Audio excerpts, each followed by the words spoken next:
Guys, what's up?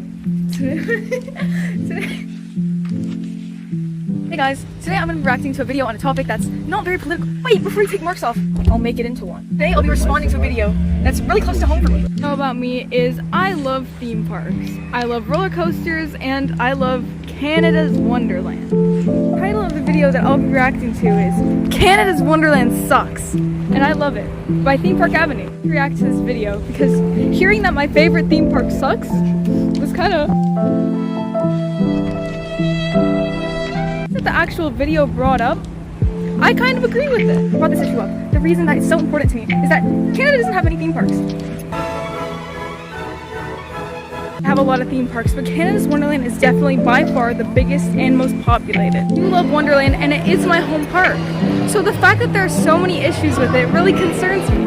Right now I'm at Kings Island. You look at their rides. Theming is incredible. Every single ride seems to tell its own story. Canada's Wonderland, the rides are just that. Rides. Different parts in the video that actually made me think. Like when he actually started complimenting the park's appearance. I found that he really liked about the park was that it's so small that all of our good roller coasters have to be twisted together over the pond. And I mean, he's right, it does look really cool. That there are some pretty cool animals around the park, and that obviously the scenery, the natural scenery of the trees and stuff is beautiful. And he's right, because Canada is a beautiful country. But it's not like Six Flags did that. Oh my gosh. There's a clear gap in the quality of theming and decorations at Canada's Wonderland compared to the US parks that Six Flags also own. He also mentioned that there were really big crowds and long lines at Canada's Wonderland. And yeah, he's right. The lineups do take really, really long. This is mostly because in Canada, this is like the only park that's near a lot of people, and it's the largest, and there's just nowhere else for Canadians to go to ride roller coasters. The lines also might be because, unlike parks like Cedar Point that have all these amazing rides that have like a solid top 10 that a bunch of the crowds can split up and go to, Canada has like a top 4. So all of the crowds are always lining up in all 4 of these rides and not bursting anywhere else in the park, making the rides impossible to get on. Theory on what the actual issue with Canada's Wonderland is. In 5, 4, 3, 2, 1, it's the Americans.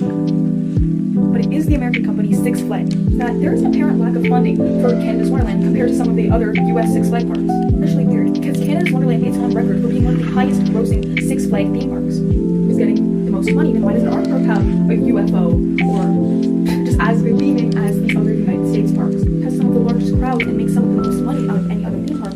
Then why don't we get more new rides and better theming for our rides? I'm not saying this is true, but it looks to me like some of our park's revenue is being put into the American parks, and that's why our rides are left with little to no theming and technicians that have worked at Canada's Wonderland. And there is a clear issue with the TVs, for example. We'll go in line at Leviathan and TVs are always broken to the technicians. They're owned by an American company, and every time they send a complaint to this company, they send a letter that's like, sorry, you're in Canada, you can't send any of those parts, too bad. I think a single tech issue alone shows that Six Flags kind of values their American parks a little bit more than the Canadian.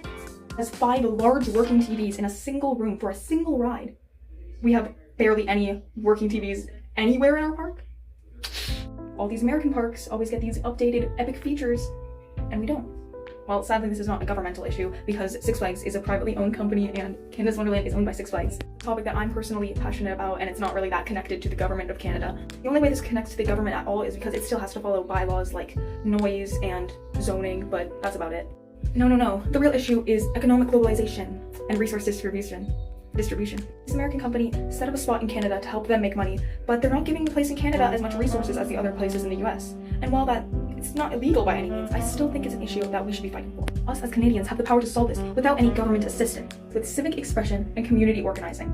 Now what that means is we need to complain. We need to show Six Flags that we don't need to settle for a mid-park just because we have nothing else to go to. Of theme park loving Canadians, we can show Six Flags, this American company, that Canada does care about the quality of their roller coasters and theme parks. If we post online or we send emails, basically just any way we can tell this company that we care and we want our park to be better, I think that can be a step forward. This video has just been my opinions either agreeing or disagreeing with Theme Park Avenue's opinions. This is a fact to what I'm saying. Is Canada's Wonderland is making some of the most money out of any other Six Flags theme park. Most park visitors every year as well. And yet our park is still neglected. My theory is that it is because we are a Canadian park. It's time for us as Canadian theme park enjoyers to change that. Yes, I'm recording this in the bathroom of a hotel room. And that's because change can happen. anywhere at any time, as long as we believe. What is